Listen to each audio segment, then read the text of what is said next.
अब अगर उत्कृष्ट चैत्यालय देखें तो 100 योजन लंबा, 50 योजन चौड़ा, 75 योजन ऊंचा होता है। ठीक है, लेकिन उसके बाहर उसके सामने कई सारे मंडप हैं और वो भी 100 योजन लंबे हैं। ठीक है, फिर आगे बावड़िया वगैरह भी हैं। हाँ बोलो भैया शायद। आज मैंने उसकी ना मेजरमेंट लिखी है हाँ, वीडियो में से देख के। वेरी देखो, गुड। सबसे पहले तो 100 योजन की लंबाई वाला मंदिर है। ठीक है। ठीक है, फिर मंदिर के सामने मुख मंडप है, वो भी 100 योजन लंबा, 50 योजन चौड़ा है। ठीक है। फिर तीसरे नंबर पे चकोर प्रेक्षण मंडप है, फिर वो भी 100 योजन चौड़ा, 100 योजन लंबा, 100 योजन चौड़ा है। खाली लंबाई लंबाई देखें तो 300 योजन और होगी ये लंबाई। अभी तो भैया बहुत है। जो वो हाँ, आपने चैत्य वृक्ष और वो बताए थे ना, सिद्धार्थ वृक्ष, देखो, वो तो 1,000 योजन के हाँ, स्वर्ण पीठ है। 1000 योजन के हैं। तो इसका मतलब इससे ऐसा लग रहा है कि जो 5 मेरू के चारों तरफ जो है ना, जो जिनालय हैं, उनमें मुझे लगता है कि फिर उनमें ये वाली रचनाएं नहीं होंगी जो ये एक्स्ट्रा है, बस मंदिर होगा। सिद्धार्थ वृक्ष आदि की। खाली उसमें जिनालय जिनालय होंगे। ठीक है ना। तो उसको कहीं से चेक करना विशेष है, क्योंकि उसमें सही कह रहे हैं कि 1000 योजन का तो वो चैत्य वृक्ष का ही है और 1000 योजन का चकोर जो मंडप है वो सिद्धार्थ वृक्ष का है। तो 1000 योजन के कहाँ से आ जाएंगे? वो तो 500 योजन ही है कठिन। तो फिर वहां खाली अकेला एक जिन मंदिर तो बन सकता है, लेकिन ये सारी रचनाएं नहीं बन सकती। ठीक है, तो अभी ये क्वेश्चन आपका पेंडिंग है। चलिए।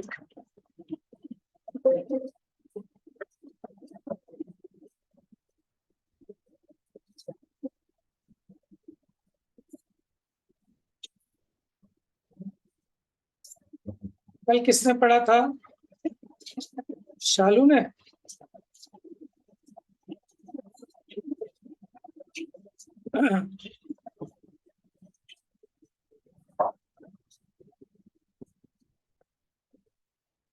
हम्म।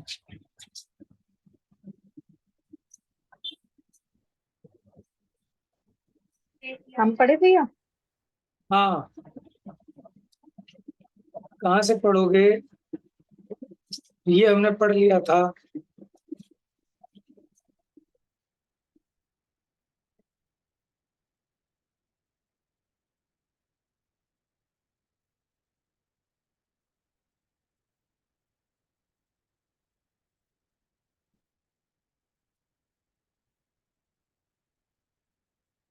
हाँ जी।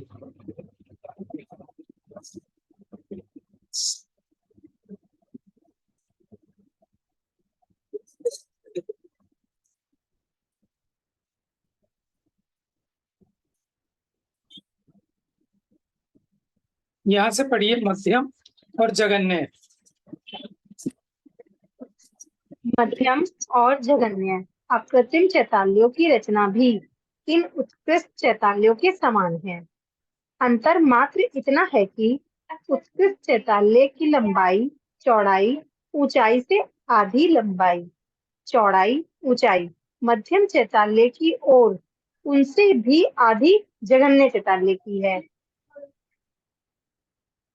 भद्रसाल वन, नंदन वन, 8वें नंदीश्वर द्वीप, कल्पवासी और कल्पातीत देवों के विमानों में उत्कृष्ट माप वाले सोमनस वन, 20 गजदंत पर्वत, 80 वक्षार पर्वत, 4 ईश्वाकार पर्वत, 6 कुलाचल मनुष्योत्तर पर्वत, 11वें कुंडल द्वीप और 13वें रुचक द्वीप में मध्यम माप वाले तथा पांडुक वन में जघन्य माप वाले अकृत्रिम चैताल्य विराजमान हैं। देखिए, यहाँ बता दिया कहाँ कहाँ पर ये जो है कृत्रिम चैताल्य उत्कृष्ट माप वाले हैं, कहाँ मध्यम वाले हैं और कहाँ जगन्य वाले हैं। तो देखिए, भद्रशाल वन नंदन वन में और नंदीश्वर द्वीप में, कल्पवासी और कल्पातीत देवों के विमानों में उत्कृष्ट माप वाले, सोमनस में गजदंत पर्वतों पर, वक्षार पर्वतों पर, विश्वाकार पर्वत पर, कुलाचलों पर, मानुषोत्तर पर्वत, कुंडलवर द्वीप और 13वें ऋचकवर द्वीप में मध्यम माप वाले पांडुक वन में जगन्य माप वाले अकृत्रिम चैत्यालय हैं। आगे पढ़िए।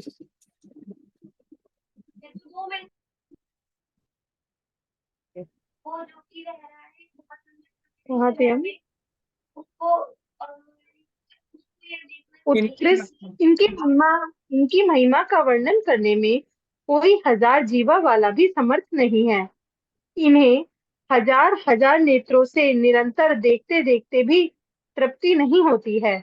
अप्रमाण महिमा सहित यह अप्रतिम चैताल्यों की रचना उत्सेधा अंगुल रूप छोटे योजन से जानना। देखिए, अप्रमाण महिमा सहित, अप्रमाण माने जिसकी कोई मर्यादा नहीं, यह अकृत्रिम चैत्याल्यों की रचना उत्सेदांगुल रूप छोटे योजन से जानना। छोटे योजन से जानना माने देखो, एक तो था 2000 कोस का एक योजन, और छोटा योजन कौन सा था? 500 का था ना भैया, 4 कोस का। हाँ, 4 कोस का एक योजन, ये छोटा योजन है, व्यवहार योजन। और 4 कोस का 500 गुना किया तो 2000 हो गया। 2000 कोस का एक योजन होता है, तो उससे इस अकृत्रिम चैत्याल्य की रचना नहीं है। देखो, यहाँ से आपका एक आंसर मिल गया।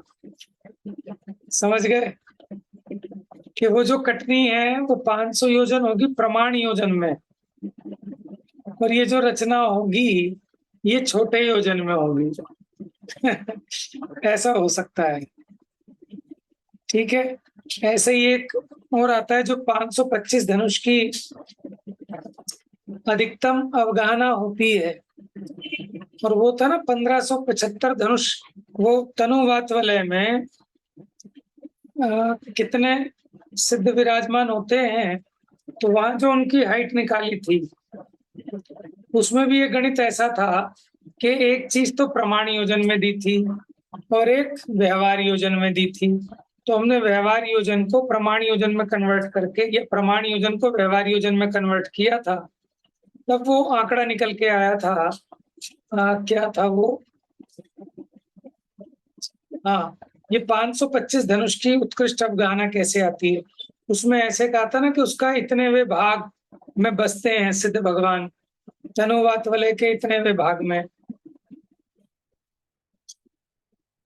चलो, हाँ,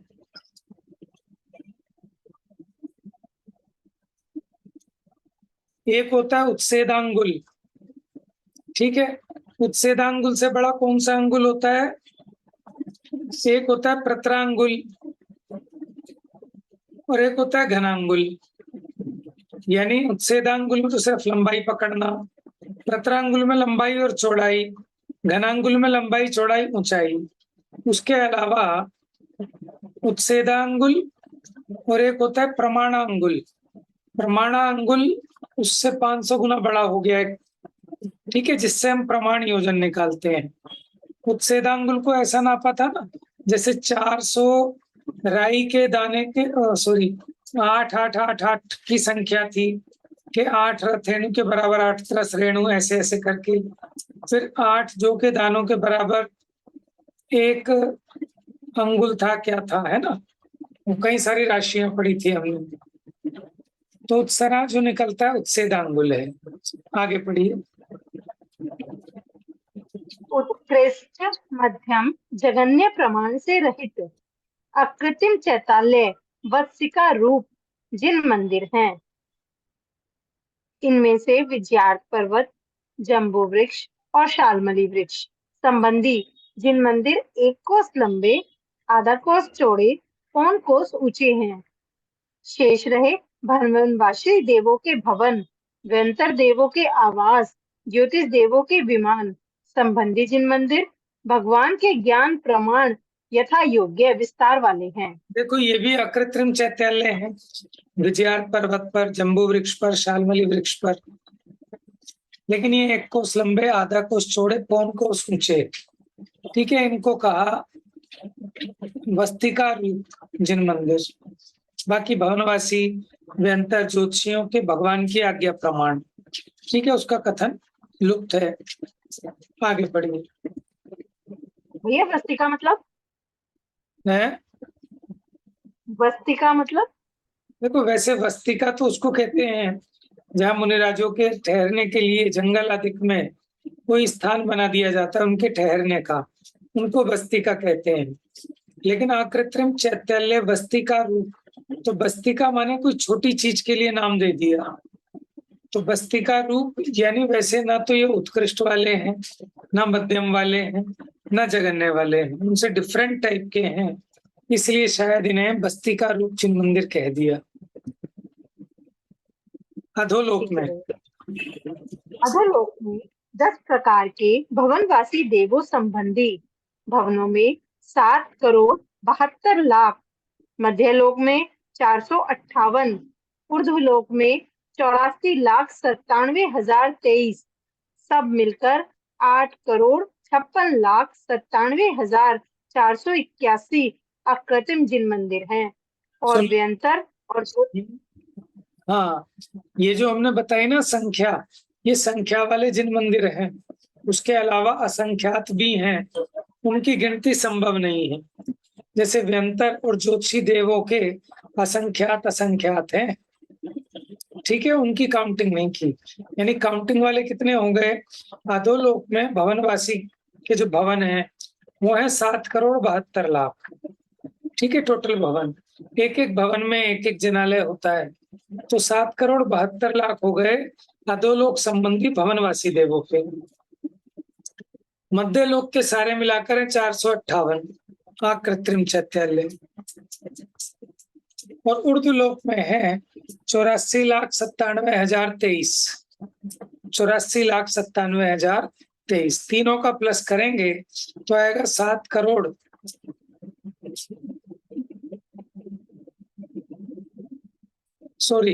8 करोड़।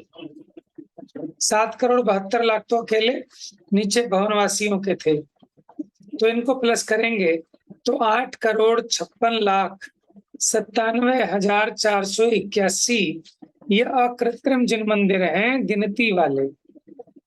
व्यंतर और ज्योतिषियों के असंख्यात हैं। आगे पढ़िए।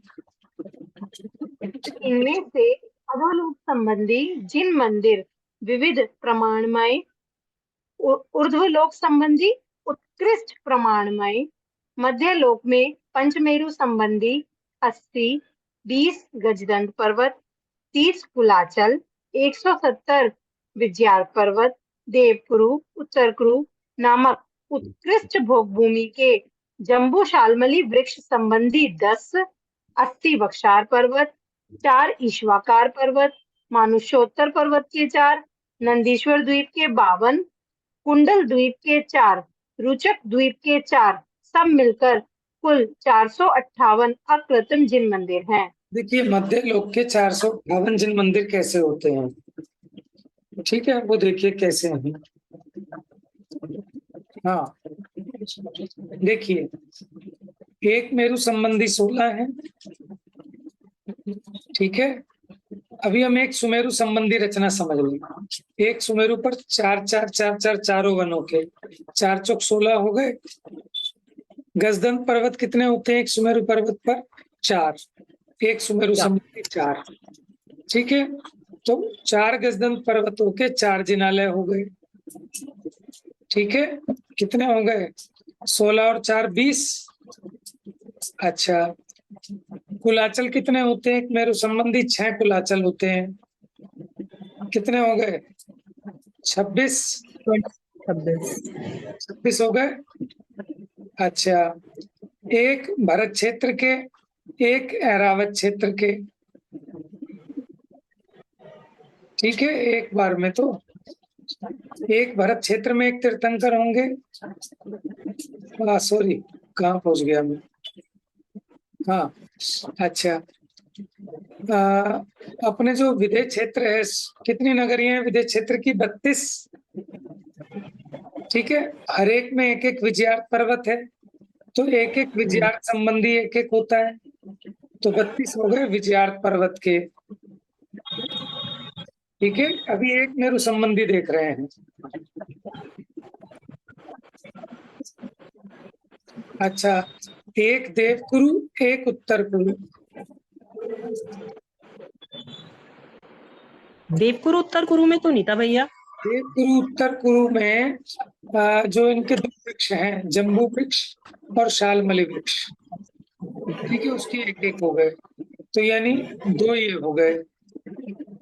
4 पर्वत कितने थे याद है? 16। 16 थे, तो 16 हो गए बक्षार संबंधी।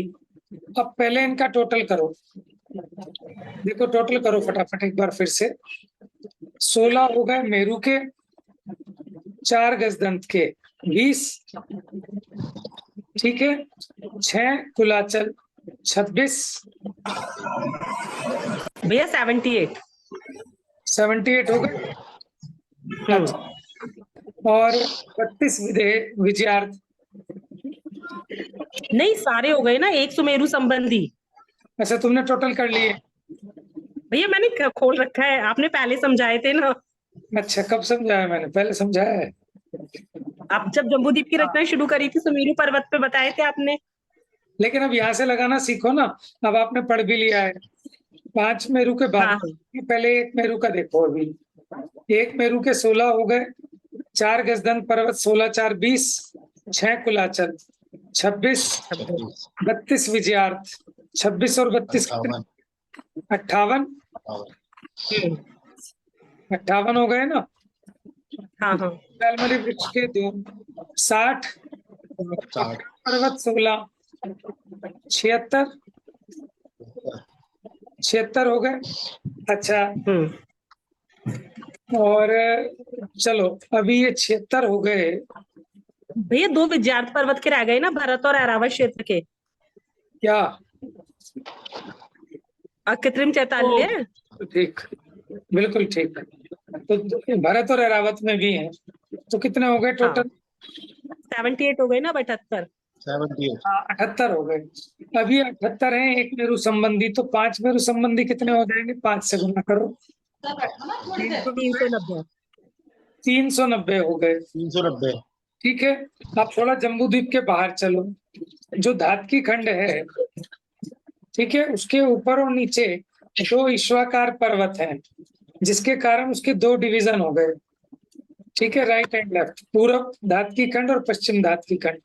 तो ईश्वाकार पर्वत 2 हो गए धातकी खंड के, और 2 ईश्वाकार पर्वत पुष्करार्ध के, तो 4 हो गए ईश्वाकार संबंधी। ठीक है, ईशु यानी बाण के आकार के वो पर्वत हैं। ठीक है, ऐसे देखो गोल रचना थी, उसके बीच में ऐसा एक पर्वत आ गया, जिसके कारण उसके 2 डिवीजन हो गए, और नीचे भी एक पर्वत है, तो 2 भागों में बट गया धातकी खंड। ऐसे ही पुष्करार्ध 390 हो गए थे। उसके आगे देखो 4 ये हो गए ईश्वाकार के।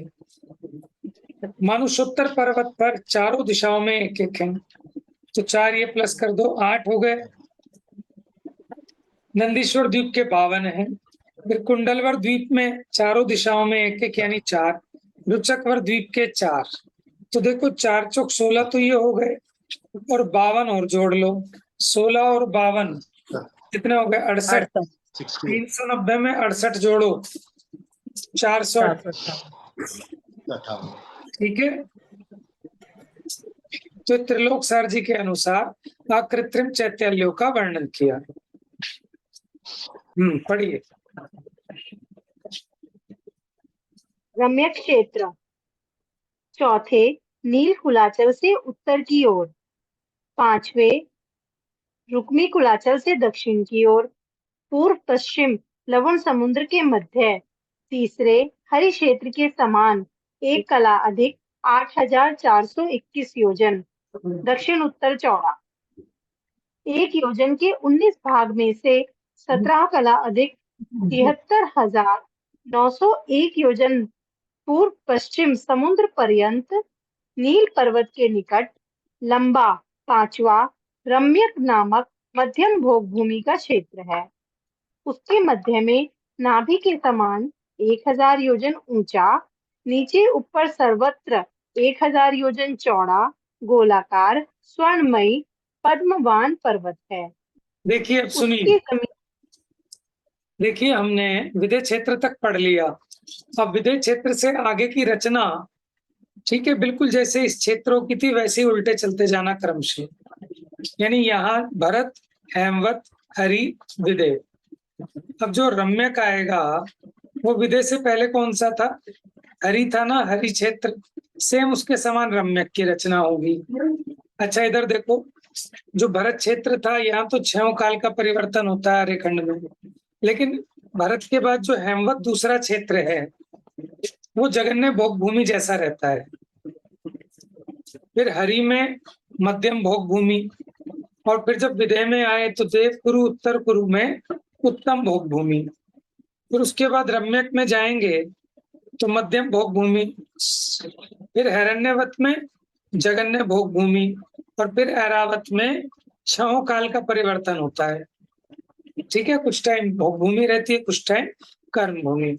अब ये उसका रिपीटेशन जानकर हम आगे बढ़ते हैं। ठीक है, बहुत टाइम हो गया हमें,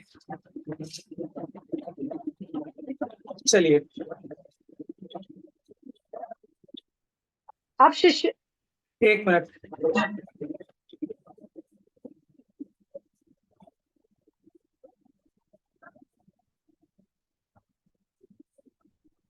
देखो ऐरावत क्षेत्र में भी आर्यखंड के बीच में 12 योजन लंबी 9 योजन चौड़ी अयोध्या नगरी है। ठीक है, अब उसके उत्तर की ओर और माने अब ऐरावत उस तरफ है ना, सामने की तरफ, तो उसके उत्तर की तरफ यानी उससे उधर, और लवण समुद्र से दक्षिण की ओर, नीचे की ओर एक उप समुद्र रूप खाड़ी है। अब पढ़ो आगे। आर्यखंड की उत्तर दिशा में जहां से रक्ता नदी लवण समुद्र की वेदी के द्वार में प्रवेश करती है, उससे कुछ दूर आगे जाकर समुद्र के टापू में मागध देव का स्थान है। उससे पश्चिम दिशा की ओर दूसरे भरतनु देव का स्थान है। इससे भी पश्चिम की ओर जहां रक्तोदा नदी समुद्र में मिलती है, उससे आगे लवण समुद्र के टापू में तीसरे प्रभास देव का स्थान है। इस ऐरावत क्षेत्र की संपूर्ण व्यवस्था भरत क्षेत्र के समान ही है। अंतर मात्र इतना ही है कि भरत क्षेत्र दक्षिण दिशा के समुद्र की ओर है और ऐरावत क्षेत्र उत्तर दिशा के समुद्र की ओर है। इस प्रकार 10वें सूत्र द्वारा जम्बू द्वीप के 7 क्षेत्रों का निरूपण हुआ। अब शिष्य पूछता है कि जिन 6 कुलाचलों से जम्बू द्वीप के 7 क्षेत्र हो जाते हैं, वे कौन हैं, कैसे हैं, यह हमें ज्ञात नहीं है। इसके उत्तर में आचार्य सूत्र कहते हैं, तद विभाजन पूर्वापरायता हिमवन महाहिमवन निषद नील रुक्मी शिखरणो वर्षधर पर्वतः। देखिए, अब 7 क्षेत्रों के नाम भरत, हेमवत, हरि, विदेह, रम्यक, हिरण्यवत, ऐरावत। ठीक है, याद रखिए थोड़ा सा डायग्राम अपने माइंड में। अब तद विभाजिना माने उनका। ठीक है, उनका किनका? जो हमने क्षेत्रों की चर्चा की थी, उन क्षेत्रों का विभाजन करने वाले पूर्वापरायता, पूर्व अपर, पूर्व अपर, अपर मैंने उससे अपोजिट, यानी पूर्व से पश्चिम की ओर। पहला हिमवन पर्वत, फिर महाहिमवन, फिर निषद, फिर नील, फिर रुक्मी और फिर शिखरिणी। ठीक है, वर्षधर पर्वतः। तो ये क्या है कि ये 6 महापर्वत हैं पूर्व से पश्चिम की दिशा की ओर।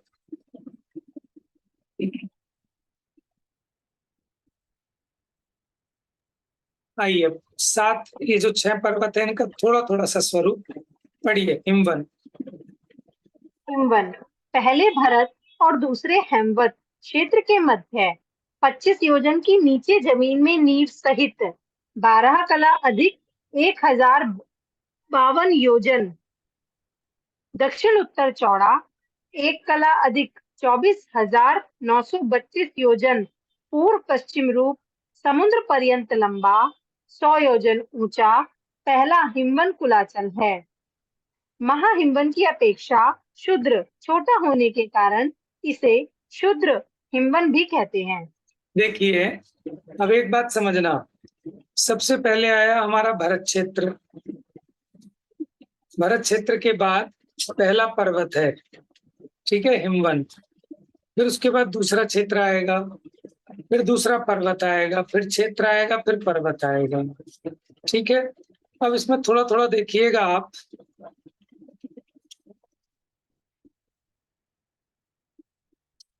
आपको याद है 790 योजन था ना शायद उसकी चौड़ाई, भरत क्षेत्र की, उत्तर से दक्षिण। आई थी, नहीं आई थी? भैया 526 थी शायद। क्या थी? 592? 26 26 कुछ 526 कला सही, अधिक। 526 सही, 6/19 थी, ठीक है। हाँ, 526 सही, 6/19 थी। और कुछ था उसका, क्या था, 190वां भाग था कुछ, वो भी आया था उसका। चलो आगे आ जाएगा, नहीं आया तो। हाँ, अब यहाँ क्या कह रहे हैं, 1052, ठीक है। 526 का दुगना करना जरा, क्या आता है? आएगा भैया, आ बस जाएगा ना? 1052 ही। हाँ, जी, आपको इससे बात समझ में आ रही है? अब ये दुगने दुगने होते जाएंगे, यानी भरत क्षेत्र उत्तर दक्षिण जितना चौड़ा था, उसका नेक्स्ट पर्वत उससे 2 गुना चौड़ा है, उसका नेक्स्ट क्षेत्र उससे 2 गुना चौड़ा हो जाएगा, उससे नेक्स्ट पर्वत उससे 2 गुना। लेकिन कहाँ तक? सिर्फ विदेह तक। फिर विदेह के बाद वापस ऐसे ही होना है, तो उसके बाद आधे आधे होते जाएंगे, ताकि विदेह से इधर वाले और विदेह से उधर वाले समान प्रमाण के। चलिए, महाहिमवन कितना हो जाएगा? अब देखो, दूसरे सुनो, जैसे 1052 था, तो महाहिमवन कौन बताएगा कितना हो जाएगा? हाँ, हो जाएगा ना, 2104 हो जाएगा। नहीं, 1000। 4 गुना होगा भैया, 4 गुना। पता है क्यों? क्योंकि बीच में एक क्षेत्र भी तो आएगा। हाँ हाँ, वो क्षेत्र होगा 2104 का।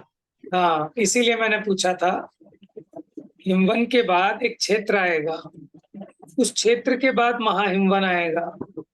इसलिए हिमवन का पता है, अगर महाहिमवन का बताना है तो मल्टीप्लाई 2, देन मल्टीप्लाई 2, यानी 4 गुना करेंगे। इसीलिए देखो, 4210 योजन। चलिए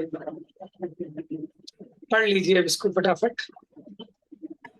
दूसरे हेमवत और तीसरे हरि क्षेत्र के मध्य 50 योजन की नीचे जमीन में नींव सहित 10 कला अधिक 4210 योजन दक्षिण उत्तर चौड़ा, 6 कला अधिक 53,931 योजन पूर्व पश्चिम रूप समुद्र पर्यंत लंबा, 200 योजन ऊंचा दूसरा महाहिमवन कुलाचल है।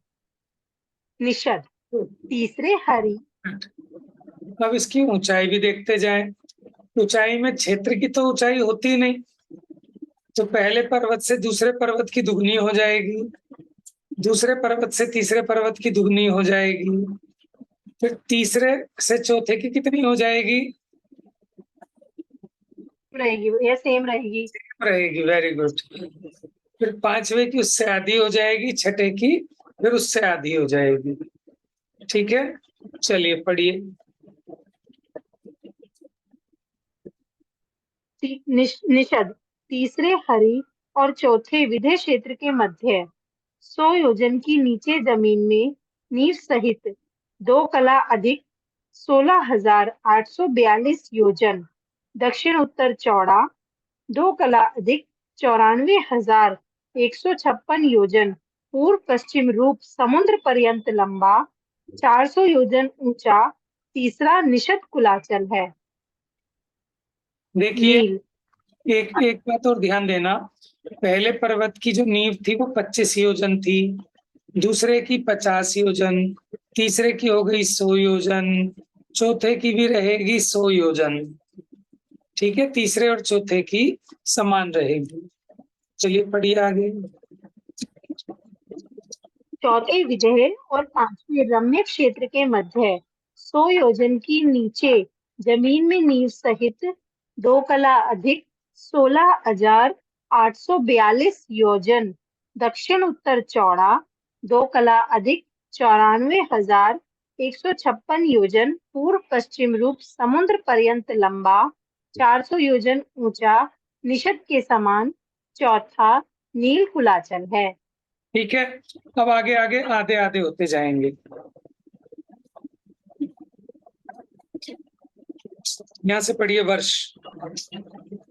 वर्ष धरताधि 7 क्षेत्र। धर धारण करने वाले, जो पर्वत क्षेत्रों के विभाग को धारण करते हैं, जिनसे क्षेत्रों का विभाजन होता है, वे वर्षधर पर्वत हैं। हिमवन आदि पर्वतों द्वारा अनादि काल से क्षेत्रों का विभाजन होता आ रहा है, अतः इनकी अनादिकालीन वर्षधर संज्ञा सार्थक है। देखिए, इन 6 पर्वत वर्ष कहा था क्षेत्रों को, और वर्षधर माने जो क्षेत्रों को धारण करने वाले हैं। ठीक है, जैसे भू और भूधर। भूधर कहते हैं पर्वत को, भू कहते हैं जमीन को, तो उसमें धर जोड़ दें तो बन जाता है पर्वत, भूमि को धारण करने वाले। तो ऐसे इन क्षेत्रों को धारण करने वाले माने इनके विभाग को धारण करते हैं, तो वो कहलाते हैं वर्षधर। ठीक है, वर्षा कहा क्षेत्र को और वर्षधर कहा पर्वतों को। पढ़ी। इन 6 पर्वतों में से पहले हिमवन पर 25 योजन ऊंचे, नीचे मूल में 25 योजन और ऊपर अंत में 12.5 योजन चौड़े गोलाकार रत्नमयी सिद्ध हिमवन भरत, इला, गंगा, श्री, रोहितास्या, सिंधु, सुरा, हेमवत, वैश्रवण ये 11 कूट हैं। दूसरे महाहिमवन पर्वत पर 50 योजन ऊंचे, नीचे मूल में 50 योजन और ऊपर अंत में 25 योजन चौड़े गोलाकार रत्नमयी सिद्ध महाहिमवन हेमवत, रोहित, गिरि, हरिकांता, हरिवर्ष, वैडूर्य ये 8 कूट हैं। हाँ जी, अब देखिए, पहले वाले पर्वत पर 11 कूट थे, दूसरे पर्वत पर 8 कूट है, लेकिन आप इनका प्रमाण देखें, अब दुगना हो गया। पहले वाले पर्वत पर जो एक कूट था 25 योजन ऊंचा था, लेकिन अब दूसरे वाले पर कितना हो गया, 50 योजन ऊंचा हो गया। ठीक है, उसी प्रकार ऊपर अंत में 12.5 योजन चौड़ा था पहले वाला, और ये उसका दुगना कितना हो गया, 25 योजन चौड़ा हो गया होगा। देखो कहानी,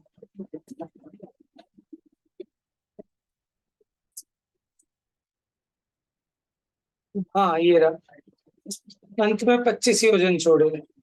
ठीक है, फिर अगले वाला 50 योजन हो जाएगा। चलिए, ये भी आपको कुछ समझ में आ गया होगा थोड़ा थोड़ा। हाँ, तो ऐसे 6 पर्वतों पर 56 कूट हैं। आगे यहाँ से पढ़िए, इनमें से प्रत्येक सिद्ध कूट पर इनमें से प्रत्येक सिद्ध कूट पर जिन मंदिर है, इला, गंगा, श्री, रोहिताश्या, सिंधु, सुरा, रोहित, ह्री, हरिकांता, हरि, धृति, सीतोदा, सीता, कीर्ति, नरकांता, नारी, बुद्धि, रूप्यकूला, सदेवी, रक्ता, लक्ष्मी, स्वर्णवती,